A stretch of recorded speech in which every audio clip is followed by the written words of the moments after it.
You know, right here at Vanderbilt, the College Young Republican Club has called upon the Republican National Committee to get with the program, change its position. There are 57 college campuses where the Young Republicans are doing that. More than two-thirds of Republican millennial generation registered voters are saying we got to get on with this. Of course, the public as a whole, 78%. So, and the main thing is these solutions are now cheaper than burning dirty fossil fuels. The fastest growing job in the United States is solar installer, growing 6 times faster than average jobs over the last 5 years. Second fastest growing job is wind turbine technician. So we have the solutions. We need to stop subsidizing coal and oil and gas. And there are now already 4 times as many solar jobs in Tennessee as in coal. So we need to move forward. Well, this year is a global online event, and I live here in Nashville, so it was a chance for me not to travel and to do it here. I went to school here at Vanderbilt. So it's a natural location for it, and I'm really excited at the response from the students. They've double oversold the tickets here, and they've got overflow rooms. That makes me feel good. Well, we can't let them down by shuffling it off on their shoulders. They're going to be the ones to live with the worst of the consequences unless we act really quickly, and I think they've caught on to that, as they should. You see Greta Thunberg and some of the school strike movement and Extinction Rebellion and all the young people around the world are really getting activated. And if you think back, really before you and I were in the workforce, the civil rights movement really took off when students, many of them from here in Nashville, went down to Birmingham and elsewhere to re-energize the whole civil rights movement. There have been many great social movements in our history where young people have picked up the theme and awakened the conscience of those of us who are older. Well, they teach in one of the science courses here that for every action there's an equal and opposite reaction.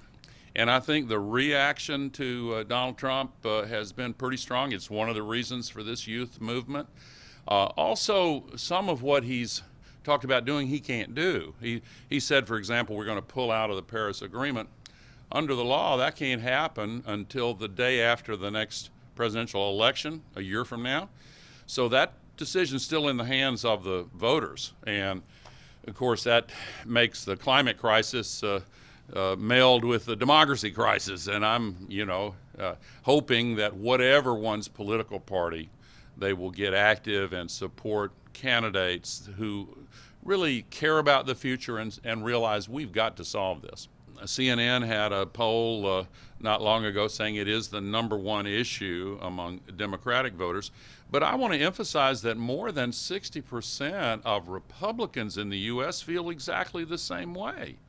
And the large carbon polluters have used big money with campaign contributions and lobbying, and they use that revolving door in and out of government and the fossil fuel companies to kind of paralyze some of the elected officials by scaring them. If they don't do what they want, then they'll finance a primary opponent for them. But I think the overwhelming majority of Republicans as well as Democrats now realize, every night on the TV news is like a nature hike through the book of Revelation. For goodness sake, we're using the sky as an open sewer for all this heat-trapping pollution. One thing you asked about Nashville. Back in 2020 years ago, there were about half a dozen days that year with a heat index, temperature plus humidity, of over 105 degrees.